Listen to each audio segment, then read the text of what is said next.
Time, I have come to understand, is not the linear progression we imagine it to be.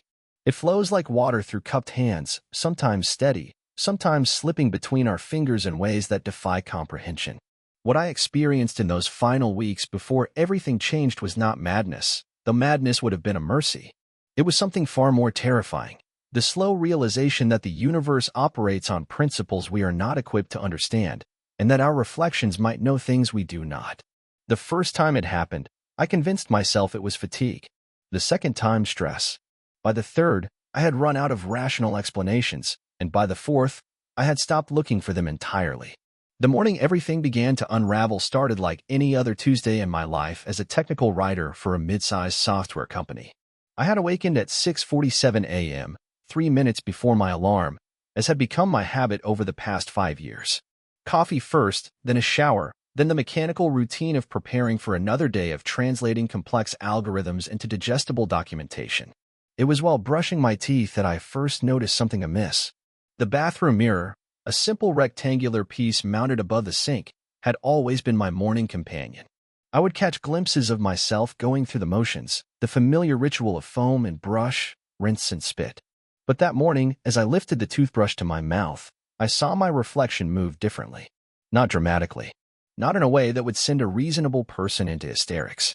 My reflection simply raised the toothbrush a fraction of a second before I did, and in that infinitesimal gap between intention and action, I saw its lips form words. Help me.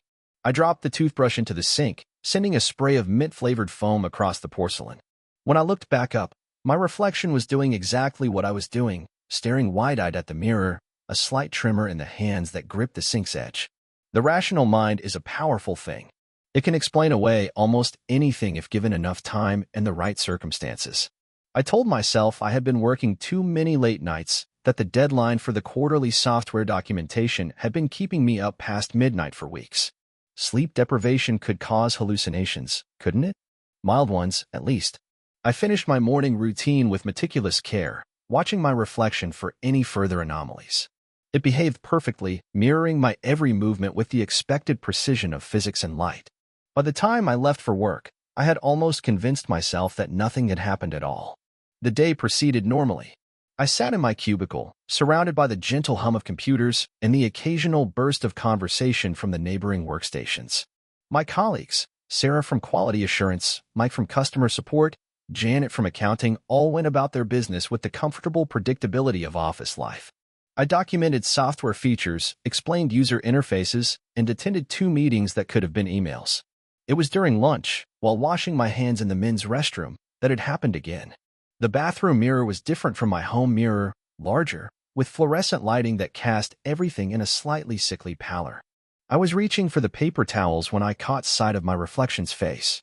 It was watching me with an expression I had not made, an intensity in the eyes that felt foreign and familiar simultaneously. Then its mouth moved, forming words in perfect silence. You need to listen. This time I did not drop anything. I stood frozen, water dripping from my fingers, staring at a reflection that had stopped reflecting. My actual face showed surprise, confusion, perhaps the beginning of fear.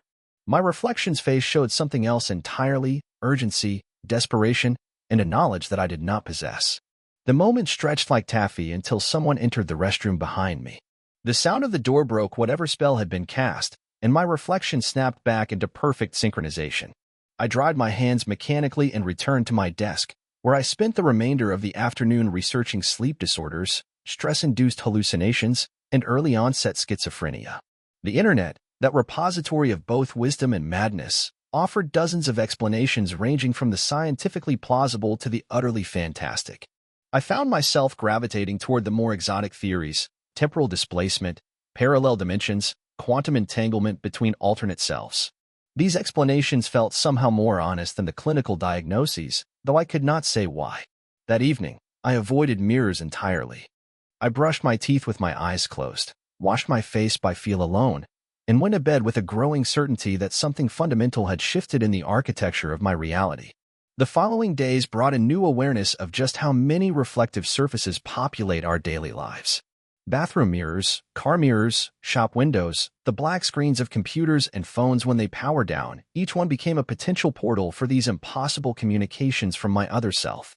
The messages came sporadically at first, always when I was alone, always silent. Sometimes they were, "Please, listen to me. Something is wrong. You have to understand." Other times they seemed to be warnings. "Don't go home tonight. Check the basement. She's not who you think she is."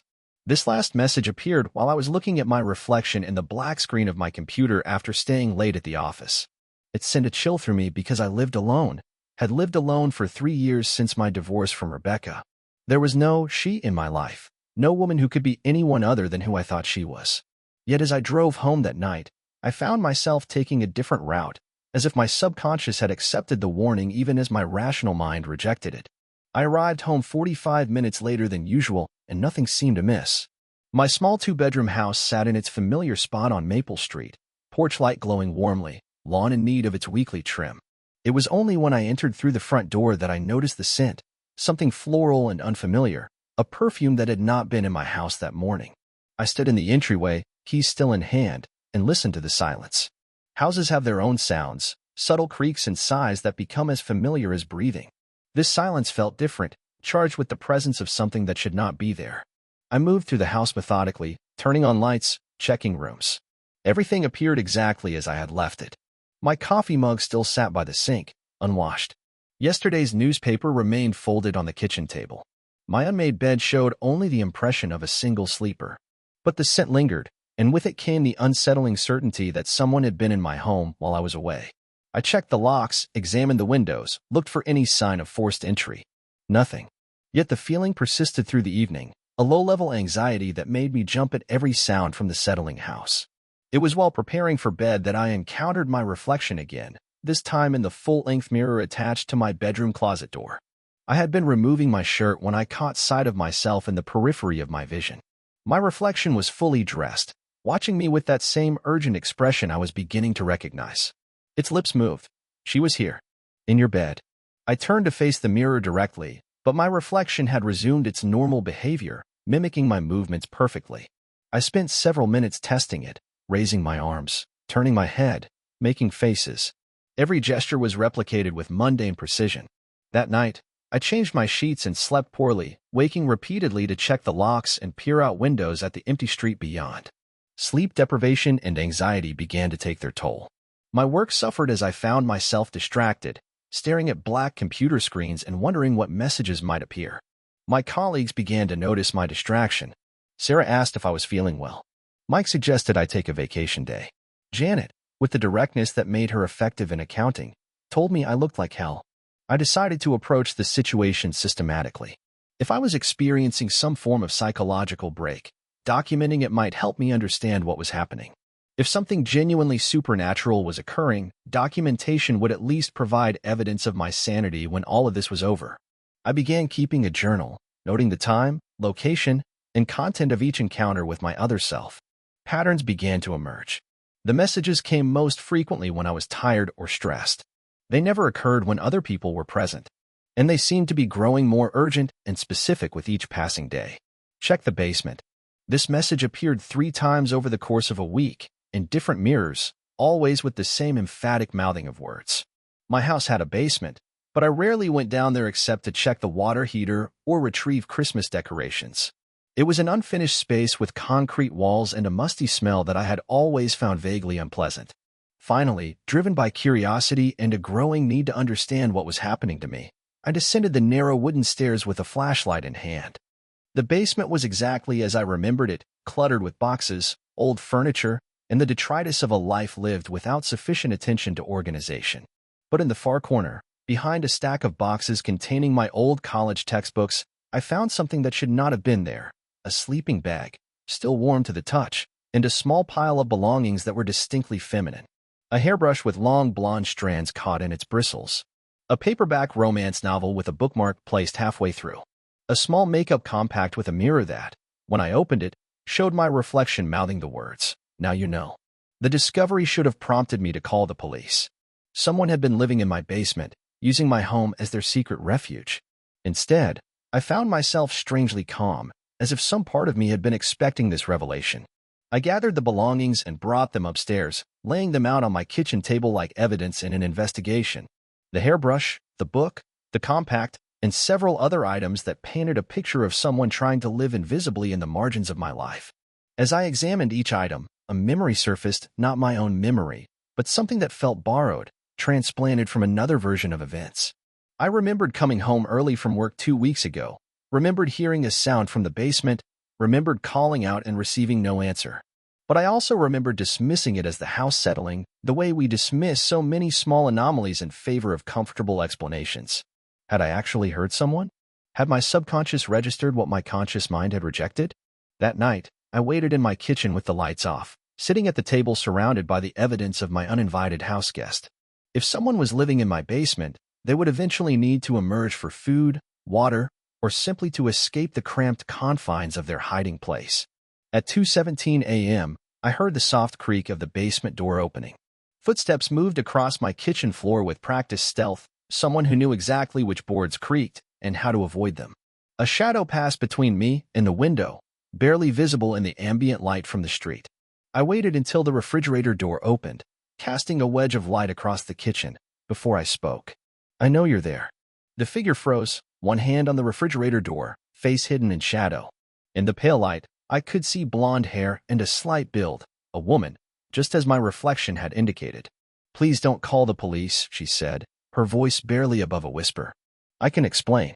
I turned on the kitchen light, and she squinted against the sudden brightness. She was young, perhaps 25, with the kind of ethereal beauty that belongs in fairy tales rather than basement hideaways. Her clothes were wrinkled but clean, her hair slightly tangled from sleep. "How long have you been living here?" 3 weeks, she said, still standing by the open refrigerator. "I'm sorry. I know how this must look. I was going to leave. I just needed a few more days to figure things out." Her name was Elena, and her story unfolded over the next hour like something from a fever dream. She had been staying in the basement of various houses throughout the neighborhood, moving every few weeks to avoid detection. She selected homes based on careful observation, single occupants with predictable schedules, houses with basement access points that could be manipulated without obvious damage. She had been homeless for 6 months, sleeping in shelters when possible, on the streets when necessary, and in hidden spaces like my basement when she could manage it. She chose my house because I seemed safe, a quiet man who worked regular hours and kept to himself. "How did you get in?" She led me to the basement and showed me a small window near the foundation that had been carefully pried open and disguised from the outside. The lock mechanism had been bypassed with a skill that suggested experience in such matters. "I was careful," she said. "I only took what you wouldn't miss. A little food, some hot water for washing. I replaced your soap and shampoo when they ran low. I thought you'd never know." The practical aspects of her survival impressed and disturbed me in equal measure. She had been living parallel to my life, existing in the spaces between my awareness, surviving on the margins of my daily routine.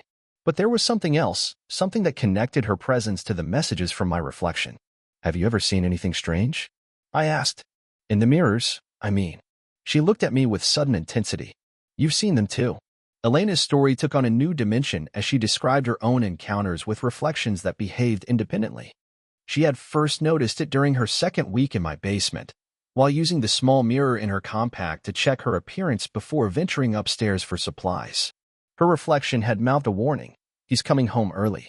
She had barely made it back to the basement before I entered the house that day, the same day I had heard noises and dismissed them as house settling. "It's been getting stronger," she said. "More frequent. Like something is trying to communicate across some kind of barrier." We compared our experiences, and the similarities were unmistakable.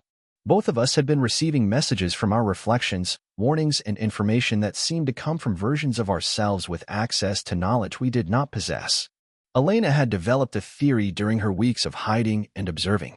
She believed that mirrors were not simple reflective surfaces but windows into parallel timelines, versions of reality where events unfolded slightly differently.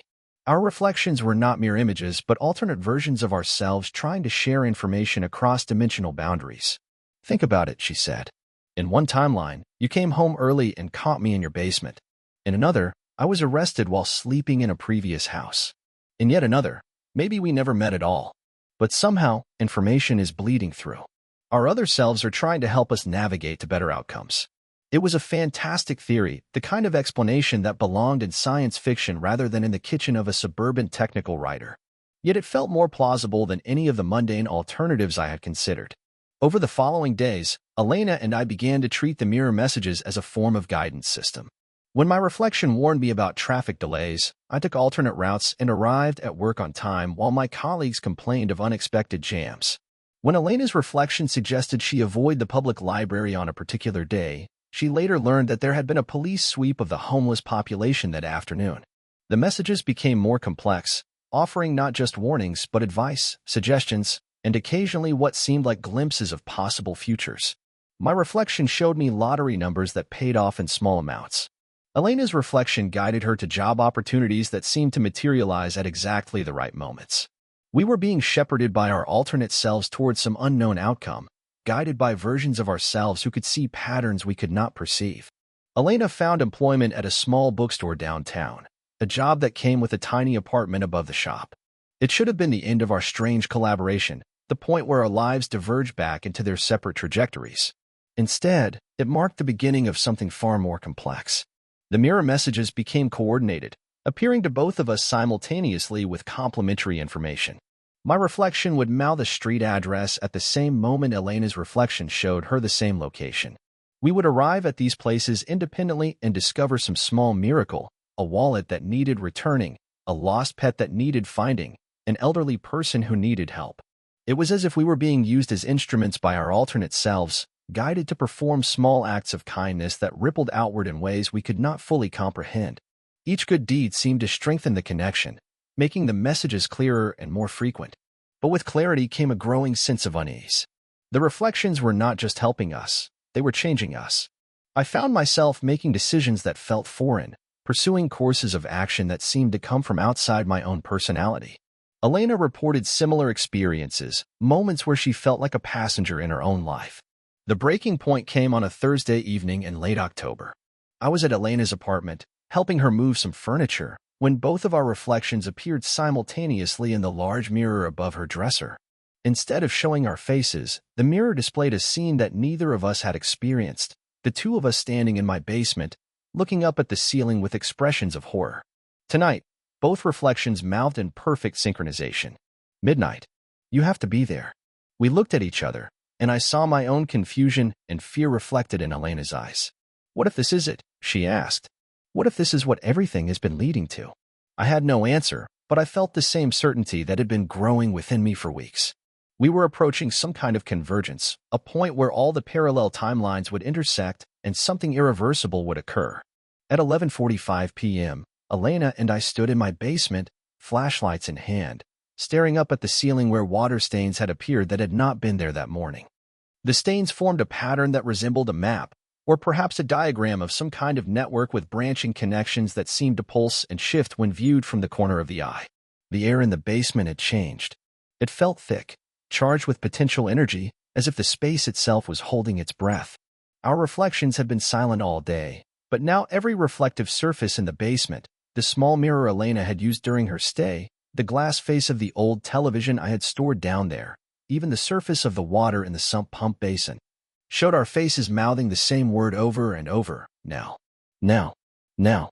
At exactly midnight, the basement began to change. It started with the walls. The concrete blocks that formed the foundation began to show seams that had not been there before, as if they were doorways waiting to be opened. The temperature dropped noticeably, and our breath began to mist in the suddenly frigid air. Then the mirrors began to show us different scenes. In one, I saw myself living alone, never encountering Elena, growing old in the isolation I had accepted as permanent. In another, Elena had been arrested during her first week in my basement, leading to a criminal record that followed her for years. A third showed both of us in what appeared to be a psychiatric facility, having been driven to madness by visions we could not explain. But there were other timelines too, versions where Elena and I had met under different circumstances, where we had found each other through conventional means and built something meaningful together. Timelines where the mirror messages had never appeared because they had never been necessary. Do you see it? Elena whispered, her breath forming clouds in the cold air. All the different ways our lives could have gone. I saw it, and more. I began to understand that we were not just observing alternate timelines, we were standing at the intersection of all of them, at a point where the barriers between possibilities had worn thin enough to allow communication and, perhaps, something more. The basement continued to transform around us. The walls became translucent, showing glimpses of other basements, other versions of this moment playing out with infinite variations. In some, we stood alone. In others, we were accompanied by different people entirely. In a few, the basement was empty, having never been the site of this convergence at all. Our reflections appeared in every mirror simultaneously, no longer mouthing words, but speaking in voices that seemed to come from everywhere and nowhere. You have to choose. This is the moment where all possibilities collapse into one. Choose the timeline you want to live in, but understand that choosing means abandoning all the others forever. The weight of infinite possibility pressed down on us as we stood surrounded by visions of alternate lives. Each timeline beckoned with its own promise or warning. I could see versions of myself that were happier, more successful, more fulfilled. I could also see versions that were darker, lonelier, marked by tragedies that my current timeline had somehow avoided. Elena's hand found mine in the cold basement air, and I felt the warmth of human connection anchoring me to this moment, this choice that would determine not just our future, but which version of our past would become real. If we choose this timeline, she said, the one where we found each other through impossible circumstances, what happens to all the others? The reflections answered in unison. They never were. Reality can only sustain one version of events. All other possibilities will fade like dreams upon waking. I understood then what the mirror messages had been preparing us for. Not just guidance through our current lives, but the ultimate choice of which life we wanted to have lived. We were being offered the chance to select our own reality from among infinite alternatives. But the choice came with a terrible cost. To choose meant to erase all other versions of ourselves, to commit cosmic genocide against alternate selves who were just as real, just as deserving of existence. What if we refuse to choose? I asked. Then you remain here, at the intersection, experiencing all timelines simultaneously until madness claims you. You become the guardians of possibility, aware of all that could be but unable to live any single life. Elena squeezed my hand tighter. That's not really a choice at all. The timelines continued to swirl around us, showing us glimpses of every possible future. I saw versions where Elena and I became lovers, others where we remained friends, some where we parted ways after this night and never saw each other again. I saw versions where we used our knowledge of alternate timelines to help others, and versions where we exploited it for personal gain. In all of them, we looked happy. In all of them, we looked sad. In all of them, we looked human. I think, Elena said slowly, the choice isn't which timeline to live in. It's whether to trust that the timeline we're in right now, the one that brought us together in this impossible way, is the one we're meant to have. I looked at her in the swirling chaos of alternate realities and saw something that transcended the infinite possibilities surrounding us. The simple, profound reality of two people who had found each other against impossible odds. Then we choose this one, I said. Not because it's better than the others, but because it's ours. The basement exploded with light. I awoke in my bed, sunlight streaming through the windows, with no memory of how I had gotten there. For a moment, the events in the basement felt like the remnants of a vivid dream, the kind that feels absolutely real until the waking world reasserts its dominance. But when I walked to the bathroom to begin my morning routine, I found a note taped to the mirror in Elena's handwriting. Thank you for choosing us. E. The reflection in the mirror was perfectly normal, showing only my own face with its familiar features and expressions. No mysterious messages, no urgent warnings, no glimpses of alternate possibilities. Just the simple, honest reflection of a man starting another day. Elena was waiting in my kitchen when I came downstairs, making coffee with the easy familiarity of someone who belonged there. She looked up as I entered and smiled, not the desperate, haunted smile of someone living on the margins, but the genuine warmth of someone who had found their place in the world. Do you remember? She asked. All of it, I replied. But it feels different now. Like it happened to someone else. Because it did, in a way. We're not the same people who stood in that basement last night. We're the versions of ourselves who chose to be here, in this timeline, together. The basement had returned to normal as well. No signs of supernatural activity, no evidence of the convergence that had taken place. Just a musty storage space with concrete walls and the faint scent of old cardboard boxes. But Elena's belongings were still there, not hidden away as they had been during her weeks of secret habitation, but arranged openly in one corner as if she had always had a place in my home. Over the following weeks, we settled into a routine that felt both new and ancient, as if we were remembering a life we had always lived but had somehow forgotten. Elena kept her job at the bookstore but spent most nights at my house. We talked about making it official, about her moving in permanently, but there seemed no rush to formalize what already felt natural and right. The mirrors in my house showed nothing but ordinary reflections. If other timelines existed, if alternate versions of ourselves were living different lives, we had no knowledge of them. We had chosen our reality and, in doing so, had been granted the blessing of ignorance about all the other possibilities we had abandoned.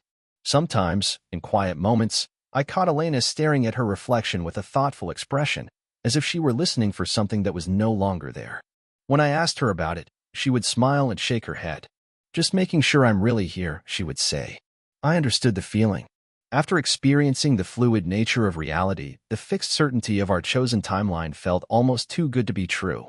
But the morning sunlight was real, Elena's hand in mine was real, and the simple pleasure of sharing coffee and conversation before starting the day was as real as anything needed to be. Months passed. Elena moved in officially, bringing her few possessions from the apartment above the bookstore. We painted the spare bedroom and turned it into a small office where she could write. She had always wanted to be a writer, she told me, but circumstances had never allowed her to pursue it seriously. Our life together was remarkably normal. We argued occasionally about mundane things, whose turn it was to take out the trash, what to watch on television, whether we needed to buy groceries or could survive another day on whatever remained in the refrigerator. These small conflicts felt precious to me, evidence that we had succeeded in building something real and ordinary out of extraordinary circumstances. But normalcy could not entirely erase the memory of what we had experienced. Sometimes, while shaving or brushing my teeth, I would catch myself pausing before the bathroom mirror, waiting for a message that never came. Elena admitted to similar moments of expectation, times when she would glimpse her reflection and feel a brief flutter of anticipation. The absence of supernatural communication was itself a form of communication. The silence of our reflections told us that we had chosen well, that this timeline needed no correction or guidance from alternate selves. We were living the life we were meant to live. Elena's writing flourished in ways that surprised both of us. Her stories were fantastic tales that bent reality in ways that felt familiar to us but seemed utterly original to others. She sold her first short story to a small literary magazine, then another to a larger publication. An agent expressed interest in representing her if she could produce a novel-length work. "Write about what you know," I suggested one evening as she struggled with a particularly difficult scene.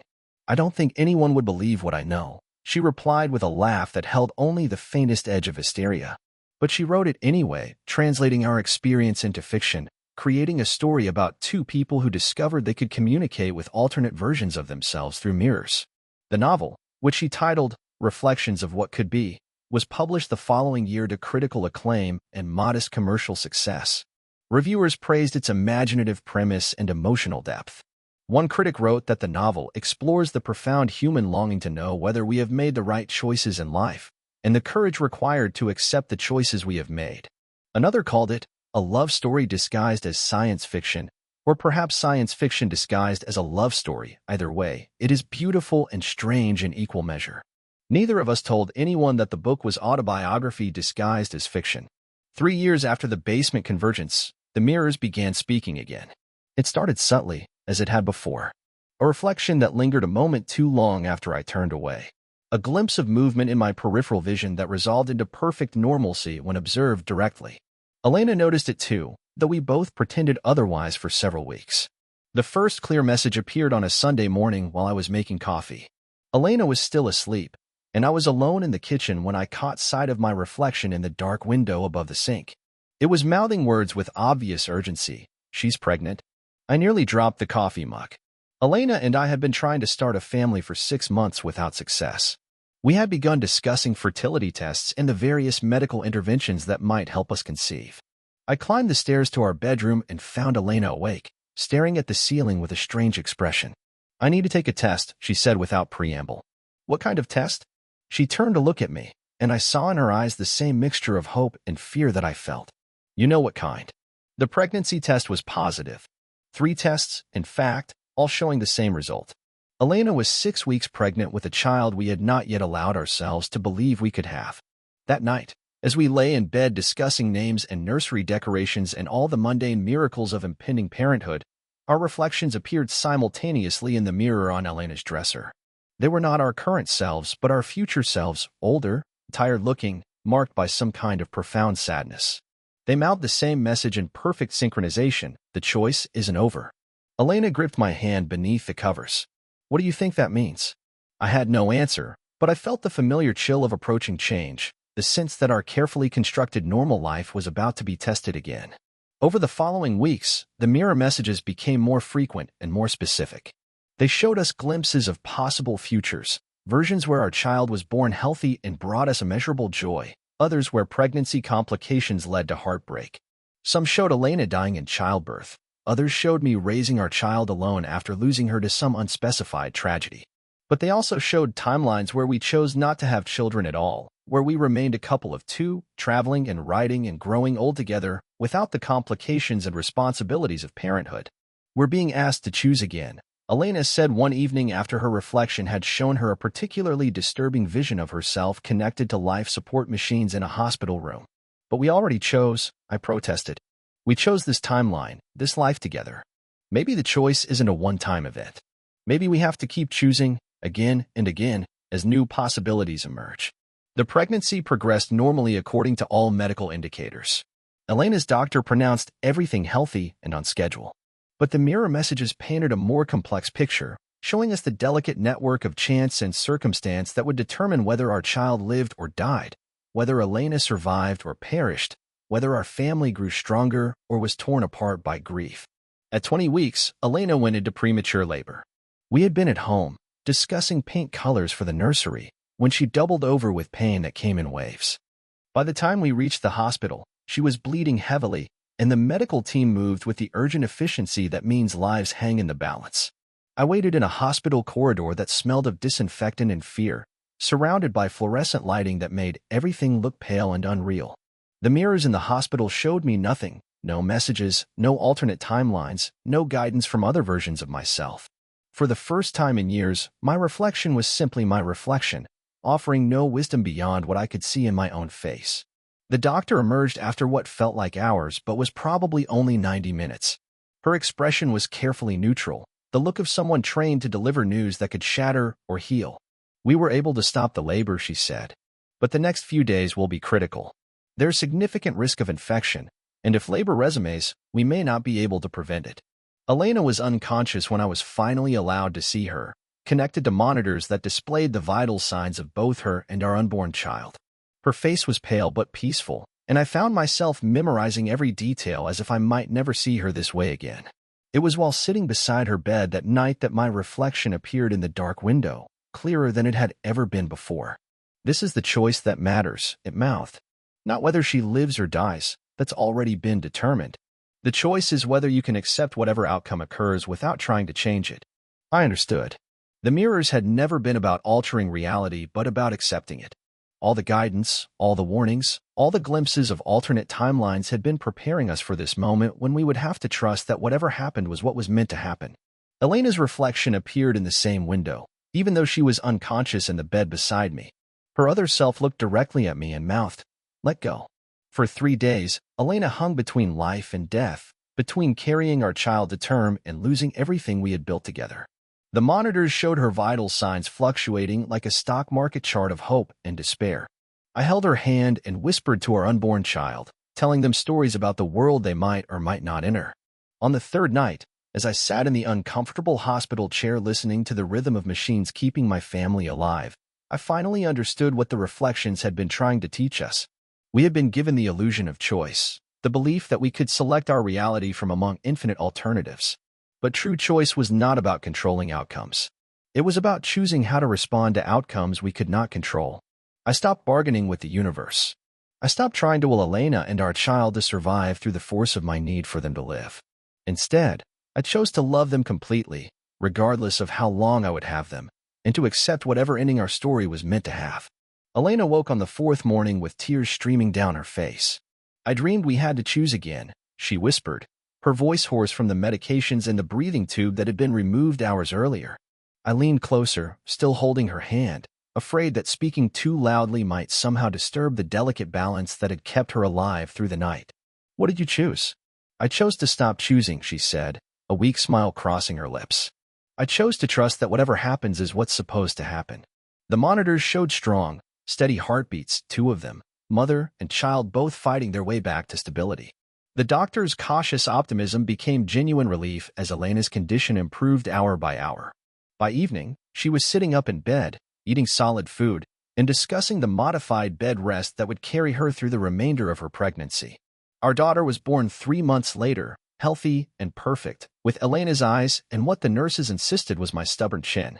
We named her Mirror, a choice that raised eyebrows among family and friends but felt perfectly natural to us. She was our reflection of all the love and hope we had discovered in each other. The mirrors in our home remained silent after Mirror's birth. No messages, no warnings, no glimpses of alternate timelines.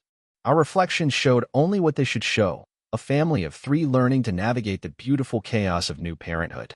But sometimes, when I held Mirror in the early hours of the morning while Elena slept, I would catch sight of us in the dark window and see something extraordinary. Not a message from an alternate self, but a recognition that this moment, this specific configuration of time and love and sleepless exhaustion, was exactly where we were meant to be. Elena never published another novel, though she wrote constantly. Her stories became gentler, more grounded in the small miracles of domestic life. She claimed she had used up all her fantasy in our real life, leaving only the quiet magic of watching our daughter discover the world. Mirror grew into a curious child who seemed to have an unusual relationship with her own reflection. She would spend long minutes staring into mirrors, not with vanity, but with the concentrated attention of someone engaged in serious conversation.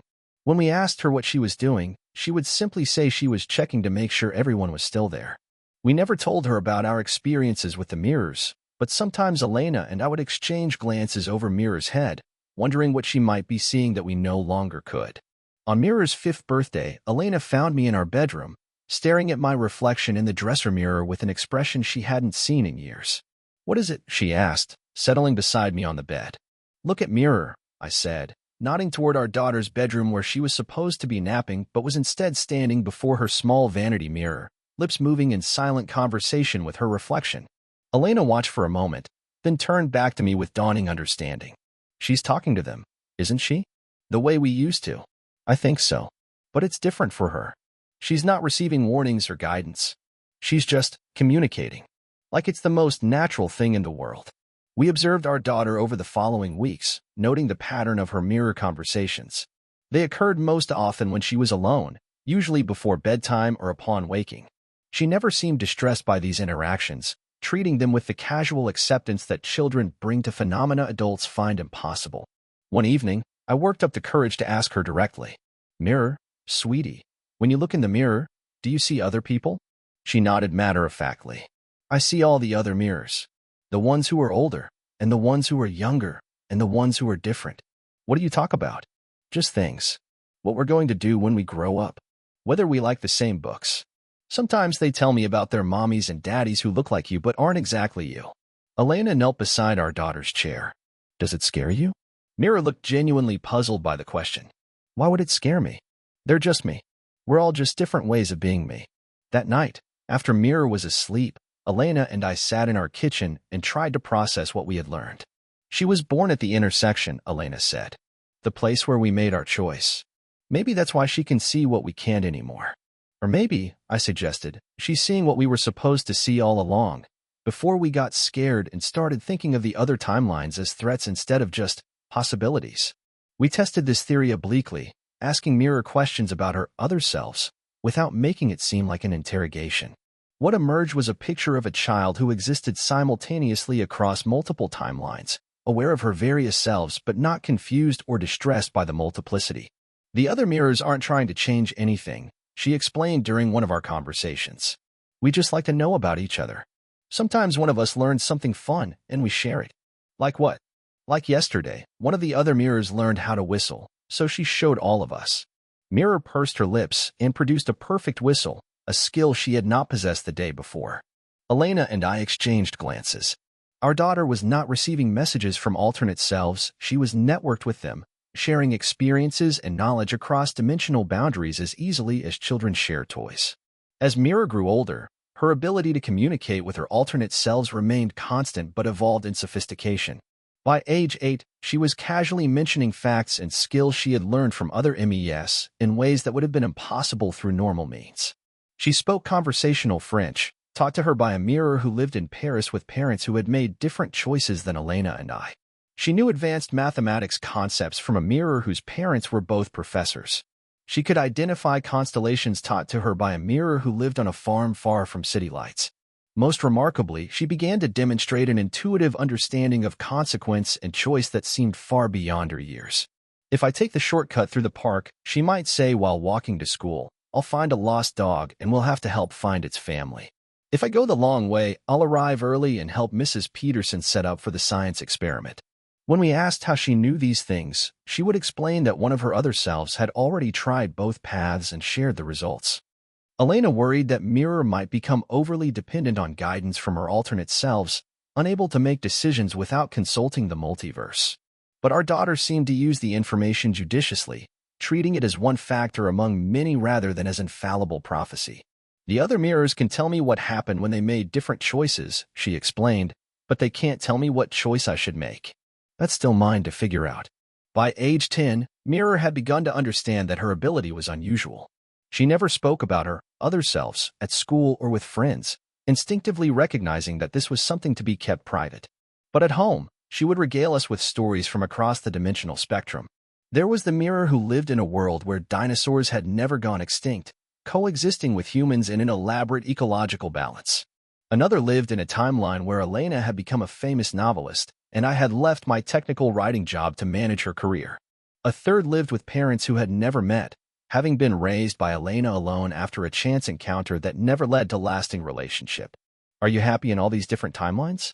Elena asked during one of these storytelling sessions. Mirror considered the question seriously. Mostly, yes. But happiness is different in each one. The mirror who lives with the dinosaurs is happy about different things than the mirror who lives in the big city. The mirror whose daddy isn't you is happy, but she misses something she's never known. Do you ever wish you could live in one of the other timelines? Sometimes, Mirror admitted. But then I remember that if I were in one of those timelines, I'd probably be curious about this one. I think all the mirrors are happy with where they are most of the time. When Mirror turned 12, she began to experience something new in her mirror conversations. Her alternate selves were starting to fade. It's not sad, she assured us when she first mentioned this development. It's just, they're becoming more like regular reflections. We can still see each other, but we can't talk as much as we used to. Elena and I recognized the pattern from our own experience. The supernatural communication seemed to be strongest during periods of transition or crisis, fading as life stabilized into accepted patterns. Why do you think it's happening? I asked. I think it's because I'm learning to be just one mirror instead of all of them at once, she said. When I was little, I needed to know about all the different ways to be me.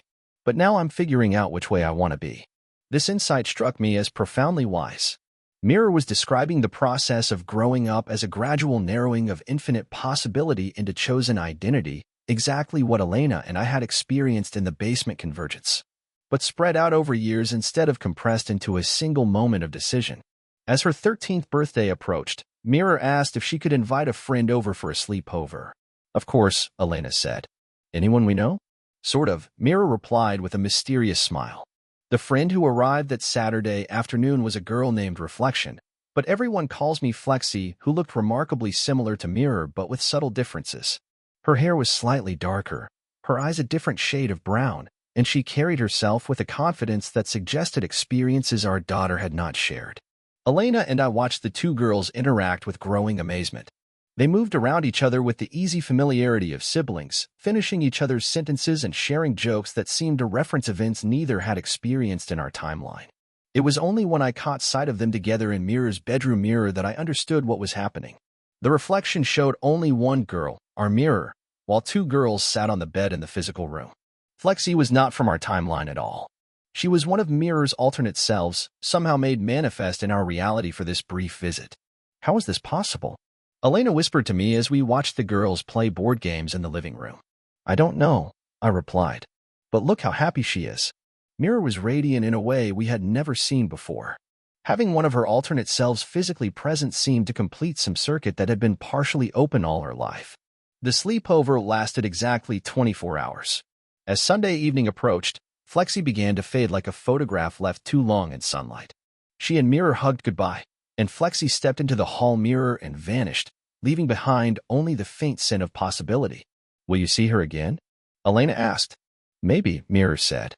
But it's okay if I don't. I know she's there, and she knows I'm here, and sometimes that's enough.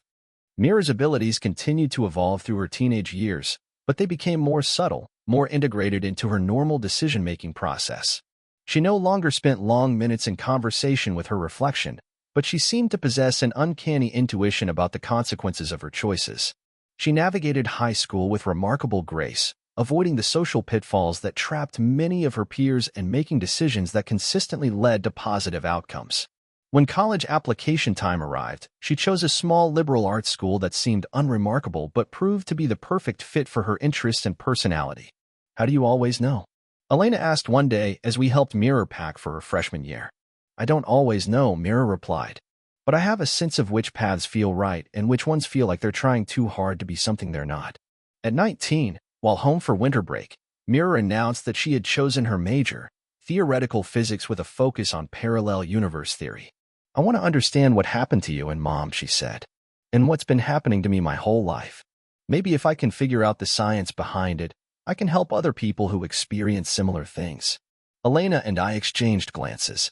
We had never explicitly told Mirror about our experiences with the mirrors, but we had apparently been less discreet than we thought. You know about the basement? I asked. I've always known, Mirror said. Not the details, but I could tell that you two had experienced something extraordinary before I was born. Something that brought you together and changed how you understood reality. She paused, looking thoughtful. I think that's why I can do what I do. I was conceived at the intersection of possibilities, born from a choice between infinite alternatives. Maybe that makes me a kind of bridge between timelines. Mirror's college years were marked by academic excellence and a growing reputation as a brilliant but unconventional thinker.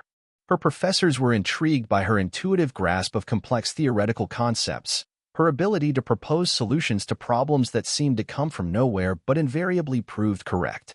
She graduated summa cum laude and was accepted into graduate programs at several prestigious universities.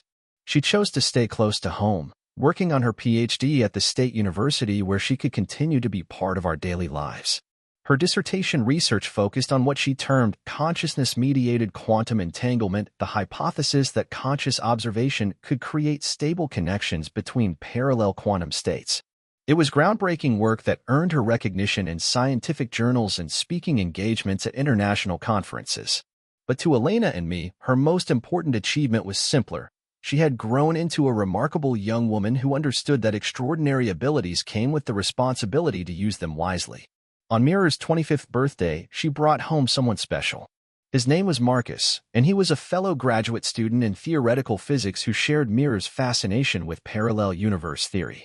What made him special, however, was not his academic credentials but the fact that he, too, had been experiencing unusual phenomena involving mirrors. It started when I met Mirror, he explained over dinner that night. I began seeing myself in reflections, but slightly different. Wearing different clothes, with different expressions, sometimes in completely different settings. Mirror smiled at him across the table with the expression Elena and I had learned to recognize, the look of someone who had found their counterpart in the vast complexity of existence. I think, Mirror said, addressing Elena and me, that what happened to you two is happening again. The universe is trying to bring together people who are meant to find each other across the barriers between possibilities. Marcus nodded enthusiastically. Mirror's been helping me understand what I'm experiencing. She says that some people are naturally attuned to the boundaries between timelines, and that we tend to find each other. Over the following months, we watched Mirror and Marcus develop a relationship that felt both familiar and unique. They shared the easy communication of people who understood each other's unusual experiences, but they also brought out aspects of each other's personalities that seemed to emerge only in each other's presence. 6 months later, Mirror called us with news that we had been expecting but still felt miraculous. She and Marcus were engaged. We want to have the wedding here, she said.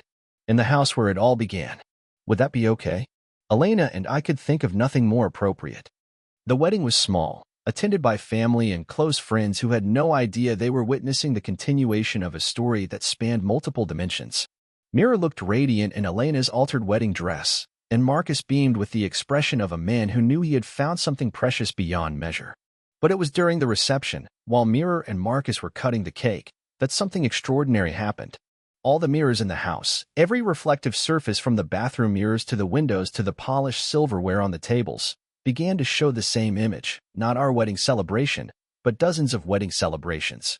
Each slightly different but featuring couples who were clearly alternate versions of Mirror and Marcus. In some reflections, the wedding was taking place outdoors under ancient trees. In others, it was in a futuristic setting that suggested a timeline far ahead of our own. One showed a celebration that seemed to be taking place underwater, with guests who appeared to be breathing liquid instead of air. The phenomenon lasted only a few seconds, but everyone at the reception fell silent, staring at the mirrors with expressions of wonder and confusion. "What was that?" one of Marcus's cousins asked. Mira looked at Elena and me, then at her new husband, and smiled. "I think," she said, "all the different versions of us wanted to celebrate together." 10 years have passed since Mira's wedding. Elena and I are grandparents now to twin girls named Echo and Prism, who seem to have inherited their mother's unusual relationship with reflection and possibility. At ages 3 and 4, they hold elaborate conversations with themselves in mirrors, play games that seem to involve participants we cannot see, and demonstrate knowledge of things they have never been taught. Mira completed her PhD and now works as a research physicist at a government laboratory where her insights into parallel universe theory have contributed to advances in quantum computing and dimensional physics. Marcus joined her research team, and together they have published papers that push the boundaries of our understanding of reality itself. Elena finally wrote another novel, this one a memoir disguised as fiction about a woman who discovers that love transcends the boundaries between possible worlds. It became a bestseller and launched her into a second career as a sought-after speaker on the topics of choice, destiny, and the nature of reality. I retired early and now spend my days helping to care for Echo and Prism, watching them navigate the extraordinary abilities they have inherited with the same natural grace their mother displayed at their age. The mirrors in our house remain mostly silent, showing only ordinary reflections most of the time. But occasionally, during family gatherings, on birthdays, during moments of particular joy or significance, they will show us glimpses of the other versions of our lives, the other choices we might have made, the other families we might have become. These visions no longer frighten or confuse us. We understand now that they are not warnings or guidance, but simply acknowledgments, confirmations that somewhere, in the vast network of possibility that underlies all existence, every choice is made, every life is lived. Every love story finds its way to completion. Sometimes I stand before my bathroom mirror in the morning and remember the first time I saw my reflection mouth words I had not yet spoken. I understand now that it was not a message from another version of myself, but a moment of recognition, the instant when I first glimpsed the profound truth that we are all more than we appear to be, that every person contains infinite possibilities, and that the greatest magic in the universe is the simple fact that out of all those possibilities, we found each other. Elena often joins me for these morning contemplations, and we will stand together looking at our reflections, older now, marked by years of joy and sorrow, but still recognizably the people who once stood in a basement surrounded by visions of alternate lives and chose to trust in the reality they had built together. Our reflections show exactly what they should. Two people who have learned that the most extraordinary life is the one you choose to live fully, aware that it is only one among infinite possibilities but grateful that it is yours. The mirror's edge, I have come to understand, is not the boundary between reality and illusion. It is the place where all possibilities meet, where every choice echoes across dimensions, where love proves itself stronger than the barriers between what is and what might have been. And sometimes, if you look closely enough, you can see that the person looking back at you from the other side of the glass is not just your reflection, but the embodiment of every choice that led you to this moment, this life. This love that transcends the boundaries of any single timeline. The mirror shows us who we are. But more importantly, it shows us who we chose to become. This story explores the concept that our reflections might be windows into parallel lives, and that the most profound choice we face is not which reality to inhabit, but how to fully embrace the reality we have chosen. It suggests that love and connection can transcend even the boundaries between alternate universes, and that the true magic of existence lies not in the infinite possibilities we might explore, but in the singular path we commit to walking together.